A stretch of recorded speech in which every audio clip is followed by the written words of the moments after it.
Hello everyone. आज हम पढ़ेंगे फ्लेमिंगो का चैप्टर लॉ स्प्रिंग, जिसे लिखा है अनीस जंग ने। अनीस जंग जो हैं वो हमारी इंडियन विमेन राइटर हैं। वो एक जर्नलिस्ट भी हैं, कॉलमनिस्ट भी हैं और बहुत ज़्यादा मेजर न्यूज़पेपर्स के लिए वो अपने कॉलम्स लिखती है, अपने एडिटोरियल्स वगैरह लिखती है, ना सिर्फ इंडिया में बल्कि अब्रॉड में। अनीस जंग का बर्थ जो है वो हैदराबाद में हुआ था। उन्होंने अपनी बेसिक स्टडीज़ जो है वो हैदराबाद में पूरी की और उसके बाद में वो पढ़ने के लिए यूएस चली गई। वहाँ से वो वापस आ गई इंडिया में और फिर उन्होंने लिखना स्टार्ट किया, न्यूज़पेपर्स के लिए नॉवेल्स लिखी, पोएम्स लिखी। उनकी जो कुछ बुक्स हैं वो हैं unveiling India, night of the new moon, seven sisters, breaking silence. ये इनकी बहुत ज़्यादा रिनाउंड बुक्स हैं, तो अगर आप ये लोग पढ़ना चाहें तो ये बिल्कुल पढ़ सकते हैं। अब आते हैं हम चैप्टर द लॉ स्प्रिंग पे। लॉ स्प्रिंग जो चैप्टर है उसकी थीम है वो पॉवर्टी को डिफाइन करती है, पॉवर्टी को बताती है। वो हमें हमारी सोसाइटी की एक रियलिटी दिखाती है जहाँ पे एक सेक्टर जो है वो ग्रोथ पे ग्रोथ करता जा रहा है और जो दूसरा सेक्टर है वो पॉवर्टी के नेक्सस में इस तरह से उलझ गया है कि वो दर बदर जो पॉवर्टी ब्रीच, पॉवर्टी वाली लाइन है उसको सही प्रूव कर रहा है। अमीर अमीर होता जा रहा है और जो गरीब है वो और ज़्यादा गरीब होता जा रहा है। ये इस चीज़ की थीम है। ऐसा करने के पीछे जो कारण है वो ये है कि अमीर लोग जो हैं वो गरीबों को बहुत ज़्यादा एक्सप्लॉइट करते हैं, बहुत ज़्यादा उनसे अपना काम निकला लेते हैं और उनको पैसे के नाम पे बहुत कम या कुछ भी नहीं देते हैं।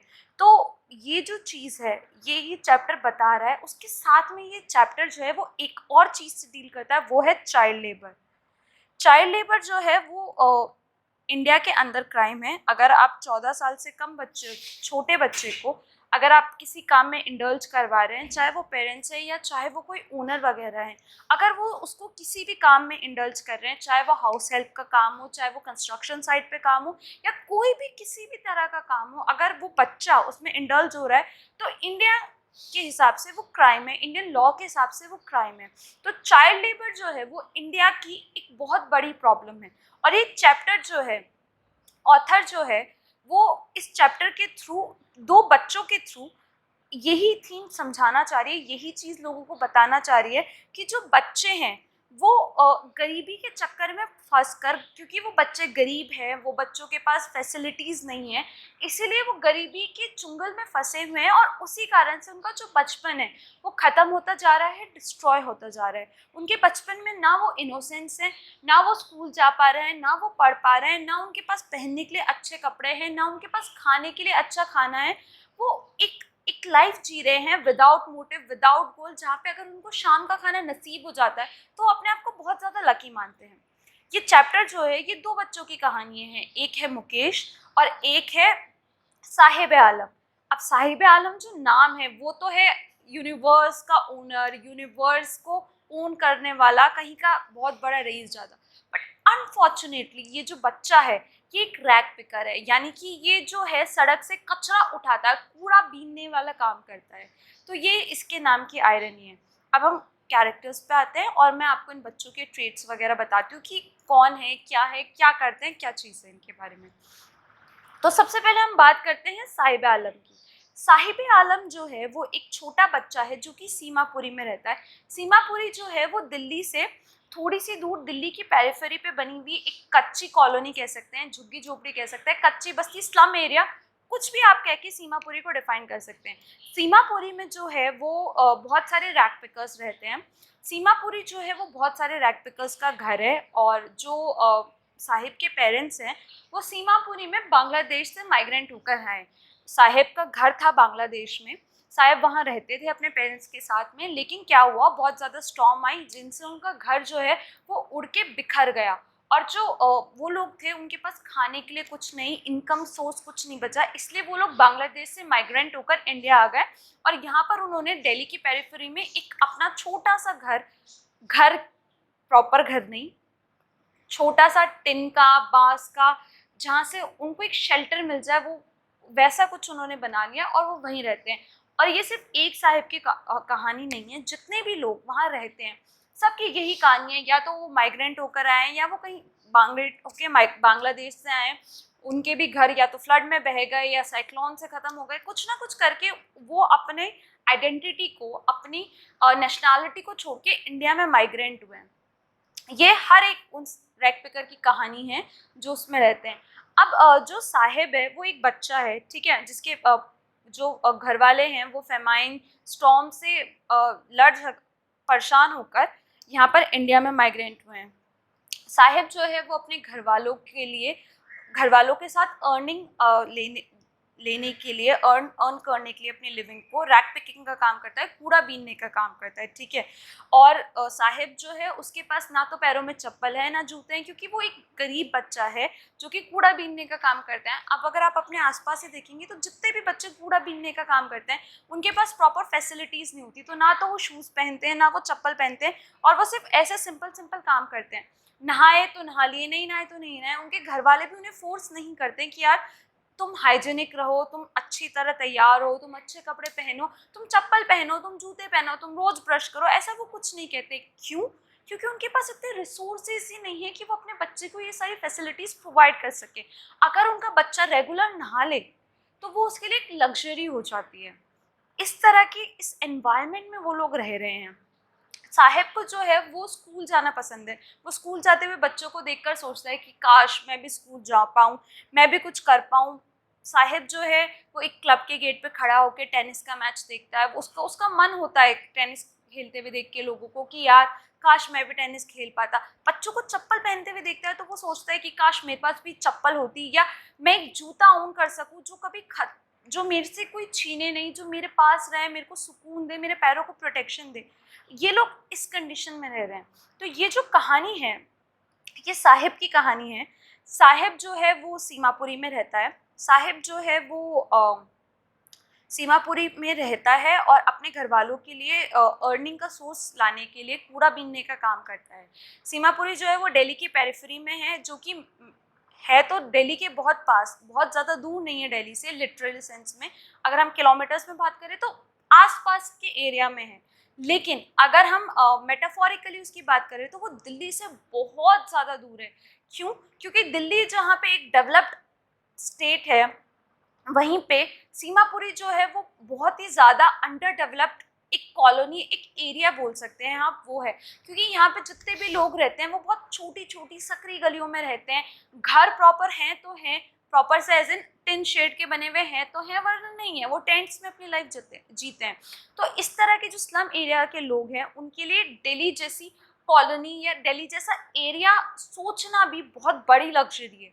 तो इसीलिए इन लोगों को ये कहा गया है कि सीमापुरी दिल्ली के पेरिफेरी पे है, दिल्ली के फुट एंड पे है, पर वो दिल्ली से बहुत ज़्यादा दूर है, बहुत ज़्यादा उसमें और दिल्ली में फासला है, जिस फासले को ये लोग चाह कर भी नहीं मिटा सकते, क्योंकि दोनों का जो गैप है वो बहुत ज़्यादा बड़ा है। अब आते हैं स्टोरी पे। स्टोरी के अंदर जो ऑथर है वो एक बार उन्होंने इससे ही साहिब को रैग पिकिंग करते हुए देखा। इन्होंने साहिब को देख के पूछा कि साहिब तुम्हारा मन नहीं करता कि तुम स्कूल जाओ? तो साहिब बोलता है बोला मेरा स्कूल तो जाने का बहुत मन करता है, पर मेरे आसपास के इलाके में कहीं कोई स्कूल है ही नहीं। तो ऑथर जो है वो उसको मजाक में बोल देती है कि कोई बात नहीं साहिब, मैं तुम्हारे लिए एक बार स्कूल ज़रूर बनवाऊंगी। थोड़े दिन बीतते हैं, ऑथर साहिब से फिर मिलते हैं, ऑथर और साहिब की फिर मुलाकात होती है। तो साहिब उससे पूछता है कि आपने स्कूल बनवाने का मुझसे प्रॉमिस किया था, क्या आपने वो स्कूल बनवा दिया मेरे लिए? क्या मैं स्कूल जा सकता हूँ? इस बात से ऑथर को बहुत एम्बेरस फील होता है और ऑथर को ये रियलिटी स्ट्रक करती है कि इस तरह के झूठे प्रोमिसेस इन गरीब लोगों से बहुत लोग करते हैं। हर नेता आके कर जाता होगा, कोई एनजीओ आके कर जाती होगी, कोई भी आके कर जाता होगा, और वो उन प्रोमिसेस को पूरा नहीं करते क्योंकि गरीब लोग हैं। अगर ये उन प्रोमिसेस को पूरा भी नहीं करेंगे तो उनका कुछ नहीं बिगाड़ सकते। तो इस तरह के झूठे वादों की आदत इन लोगों को बहुत पड़ चुकी है। सब आते हैं, सब इनसे झूठे वादे कर देते हैं। इस चैप्टर में एक और चीज़ बताई गई है, जो रैग पिकिंग का काम है वो बच्चों के लिए और बड़ों के लिए, दोनों के लिए अलग अलग मतलब रखता है। रैग पिकिंग कूड़े बीनने का जो काम है वो बड़ों के लिए, यानी साहिब के मम्मी पापा के लिए या उसके और किसी लोगों के लिए, वो उनकी सोर्स ऑफ अर्निंग है, वो उनका सोर्स ऑफ इनकम है, उनका सोर्स ऑफ अर्निंग फूड है। अगर वो कमाएंगे नहीं, अगर वो कूड़ा नहीं बीनेंगे तो उनको कमाई नहीं मिलेगी, अगर उनको कमाई नहीं मिलेगी तो वो कुछ खा नहीं पाएंगे, उनके घर पे छत नहीं होगी। तो एक तरह से जो कूड़ा बीनने का काम है वो उनका सोर्स ऑफ अर्निंग है। वहीं साहेब और उस जैसे बच्चों के लिए रैग पिकिंग का काम है वो एक मिस्ट्री चेस्ट का काम है, क्योंकि उनको उस गार्बेज में कुछ ना कुछ रोज नया मिलता है, उनको नहीं पता होता कि इस गार्बेज में मुझे क्या मिलेगा। कभी उन्हें वहाँ पे 1 रुपए का नोट मिल जाता है, कभी वहाँ पे उन्हें 10 रुपए का नोट मिल जाता है। वो बच्चे उनकी दुनिया उस कूड़ा बीनने में इतनी उलझ गई है कि वो उसके अंदर भी अपनी बहुत ज़्यादा खुशी ढूंढ लेते हैं। वो अगर उनको 1 रुपए का नोट मिल जाता है, 10 रुपए का नोट मिल जाता है, वो बहुत ज़्यादा खुश हो जाते हैं। जो चीज़ एक आम इंसान के लिए, एक फाइनेंशियली स्टेबल इंसान के लिए कोई मायने नहीं रखती, वो कचरा बीनने वालों को देखकर या कचरे के डिब्बे को देख के बोलेगा अरे यार शिट, क्या चीज़ है, बहुत स्मेल है, क्यों हूँ मैं यहाँ पे।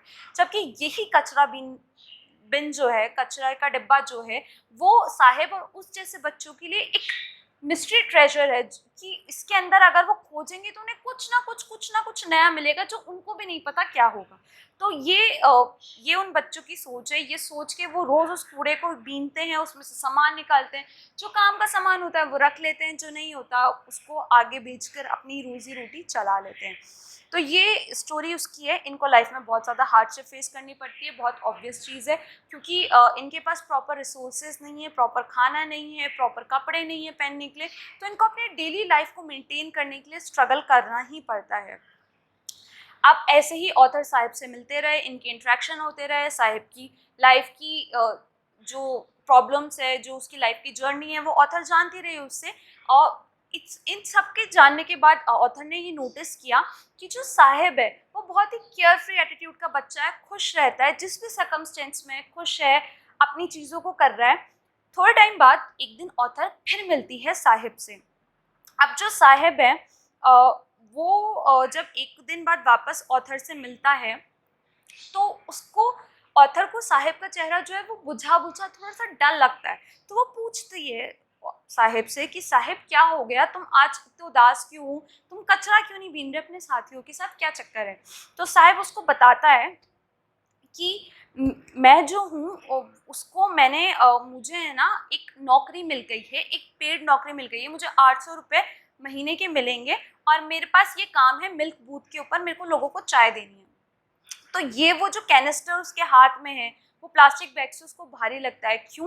क्योंकि पहले जो साहिब था वो खुद का खुद ओनर था, उसका मन किया तो उसने कूड़ा बीन लिया, उसका मन किया तो वो सो गया वहाँ पर, मन किया वो भी कर दिया। पर अब उसकी ज़िंदगी किसी और के हाथ में, क्योंकि उसको वो पेड इनकम दे रहा है। तो इस तरह वो चाइल्ड लेबर में इंडल्ज हो गया। तो इस स्टोरी से ऑथर हमें सिर्फ और सिर्फ ये बताना चाह रहा है कि जो गरीब बच्चे होते हैं वो मजबूर होते हैं कि उनको वो चाइल्ड लेबर में जाएं, वो बाल मजदूरी के इस अभिशाप में लिप्त हों। वो मजबूर होते हैं अपनी सर्कमस्टेंसेस से, अपने अपने वे ऑफ लिविंग से। अगर उनका वे ऑफ लिविंग अच्छा हो तो कोई भी बच्चा चाइल्ड लेबर वाली लाइन में कभी जाए नहीं, कभी बाल मजदूरी में लिप्त हो ही ना। पर क्योंकि वो बाल मजदूरी में लिप्त हो गया तो अब वो खुद का मास्टर नहीं है, खुद की ज़िंदगी अपने हिसाब से नहीं जी सकता, ये उसकी चीज़ है। कहानी ये तो थी दिल्ली की कहानी, जहाँ पे दिल्ली के एक कूड़ा बीनने की ज़िंदगी बताई गई है, जो कि नंगे पैर घूमता है, उसको उस चीज़ की आदत हो गई है। क्योंकि बांग्लादेश से माइग्रेंट है तो इनके पास कोई आइडेंटिफिकेशन का कार्ड नहीं है, इनको वोट करने का हक नहीं है, इनसे कोई कुछ पूछता नहीं है। हाँ, इनके पास राशन कार्ड ज़रूर है, जिससे इनको मूलभूत सामान जो इनका है वो थोड़े सस्ते दामों पर मिल जाता है एक आम आदमी से, ताकि इनका जीवन का गुजर बसेर हो। वो पॉलिटिशियंस जब आते हैं वोट लेने या जो भी करने आते हैं, इनसे बात करने आते हैं, इनकी फ्लाइट को दिखाने आते हैं दुनिया को, वो उन्होंने इनको प्रोवाइड करवा दिया राशन कार्ड की, ठीक है आपके पास राशन कार्ड है, आप देख लीजिए। तो ये सब चीज़ है, ये इनकी डेस्टिनी है और इनको इसको जीना है। ये बात हर बच्चे को धीरे धीरे समझ में आ जाती है। ये थी कहानी दिल्ली की सीमापुरी की। अब हम एक और कैरेक्टर से मिलते हैं जिसका नाम है मुकेश। मुकेश जो है वो फिरोज़ाबाद में रहता है और मुकेश जो है वो एक बैंगल मेकिंग फैमिली में पैदा हुआ है। फिरोज़ाबाद के अंदर बैंगल मेकिंग जो है वो कास्ट से होती है। फॉर एग्जांपल वहाँ पे जो चूड़ियाँ बनाते हैं वो एक कास्ट, पर्टिकुलर कास्ट के होते हैं और वो उस कास्ट में पैदा होते हैं, इसलिए डिसाइड होता है कि तुम्हारा काम जो है वो सिर्फ और सिर्फ चूड़ी बनाने का है। उन बच्चों से उनके ना तो सपने पूछे जाते हैं, ना एस्पिरेशंस पूछी जाती है कि आप बड़े होके क्या बनना चाहते हो, आप अपनी ज़िंदगी में क्या करना चाहते हो। ऐसा कुछ उनको ऑप्शन ही नहीं दिया जाता। अगर वो वहाँ पैदा हो गए, इसका मतलब ये है कि अब आपको चूड़ी के कारखाने में ही काम करना है, आपको चूड़ियाँ बनाना सीखना है। क्योंकि चूड़ियाँ इंडिया में बहुत बहुत ही सीक्रेट मीनिंग रखती है। चूड़ियाँ जो है नई ब्राइड्स पहनती हैं, नई दुल्हन पहनती है। तो चूड़ियाँ बनाने का जो काम है वो एक तरह से इन वर्कर्स को लगता है कि थोड़ा डिवाइन काम है, अच्छा डिवाइन काम है और हम उसमें कंट्रीब्यूट कर रहे हैं। जबकि इनकी जो रहने की कंडीशन है वो बहुत ही ज़्यादा ख़राब है, बहुत ही ज़्यादा बेकार है। तो मुकेश जो है वो फ़िरोज़ाबाद में रहता है। मुकेश जो है जितने भी लोग फ़िरोज़ाबाद में रहते हैं वो बैंगल मेकर्स हैं, क्योंकि मैंने बताया वो एक पर्टिकुलर कास्ट में पैदा होते हैं जो कि बैंगल मेकिंग का ही काम करती है, तो वो इसके अंदर बैंगल मेकर ही बनते हैं। और बाकी जो लोग हैं वो पूछते हैं कि बैंगल्स जो हैं वो फ़िरोज़ाबाद से, हमारे जितने भी बैंगल्स बनते हैं वो मोस्टली फ़िरोज़ाबाद से ही बनकर आते हैं। चूड़ियों का कारखाना सबसे ज़्यादा वहीं पे ही है, वहीं पे चूड़ियाँ बनाने के काम ज़्यादा होते हैं, ठीक है। तो इनकी जो ज़िंदगी है ये अच्छी नहीं है, मुकेश की भी ज़िंदगी कोई ख़ास अच्छी नहीं है, नॉर्मल ज़िंदगी जी रहा है। अब मुकेश जो है वो घर पे अपने भाई भाभी, माँ बाप, दादी, इन सब के साथ रहता है, ठीक है। इनकी लिविंग कंडीशंस बेकार क्यों होती हैं? बैंगल इंडस्ट्री में, बैंगल मेकिंग इंडस्ट्री में जो भी लेबर काम करता है वो बहुत ही छोटी सी जगह में, डंजी सी जगह में, जहाँ पे प्रॉपर वेंटिलेशन के लिए ना लाइट आती है ना सांस लेने के लिए काम आता है, वहाँ पे तपती हुई भट्टी के अंदर चूड़ी बनाने का काम करते हैं।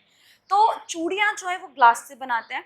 ग्लास के जो फाइन पार्टिकल्स हैं ना वो उनकी लंग्स में चल जाते हैं, जिससे उनको लंग कैंसर होता है आने वाली स्टेजेस में।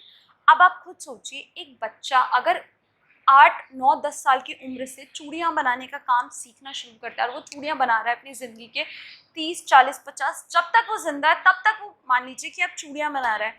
तो चूड़ियाँ बनाना एक छोटे से कमरे में, डंजी सी जगह में, जहाँ पे ना लाइट आ रही है प्रॉपर, ना जहाँ पे आपको सांस लेने के लिए प्रॉपर विंडो वगैरह कुछ नहीं मिल रही, बहुत ही छोटी सी जगह है, वहाँ पे आप चूड़ियाँ बना रहे हो तो आपकी सेहत पे असर आएगा ही आएगा।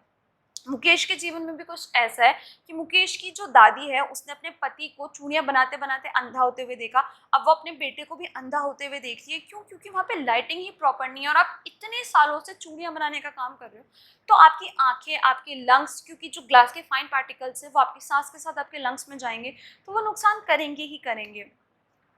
ये बच्चे जो हैं इनका यही किस्मत है, आप इनको किस्मत कह लीजिए, आप इनको इनकी डेस्टिनी कह लीजिए कि इनको और कोई काम करने के लिए कोई बोलता ही नहीं है। इनको ये पैदा होते हैं, इनको चूड़ी बनाने का काम सिखाया जाता है और इनसे यही उम्मीद की जाती है कि तुम चूड़ी बनाओ। मुकेश की जो दादी हैं, जो उनकी ग्रैंड मदर हैं, वो ये मानती है कि भगवान ने हमें इस जात में पैदा किया है तो हम यही काम करेंगे। भला भगवान के कहे हुए को, भगवान के करे हुए को कौन बदल सकता है? किस किस इंसान में इतनी हिम्मत है कि वो भगवान के दिए हुई चीज़ को बदल पाए? तो अगर हमें भगवान ने बैंगल मेकिंग कास्ट में पैदा किया है तो हमारा काम चूड़ी बनाना ही है। मुकेश जो है वहीं दूसरे एंड पे जो है मैकेनिक बनना चाहता है, वो कार चलाना चाहता है। तो मुकेश बाकी लोगों से अलग इसलिए क्योंकि उसके अंदर उसके सपने अभी तक जिंदा हैं।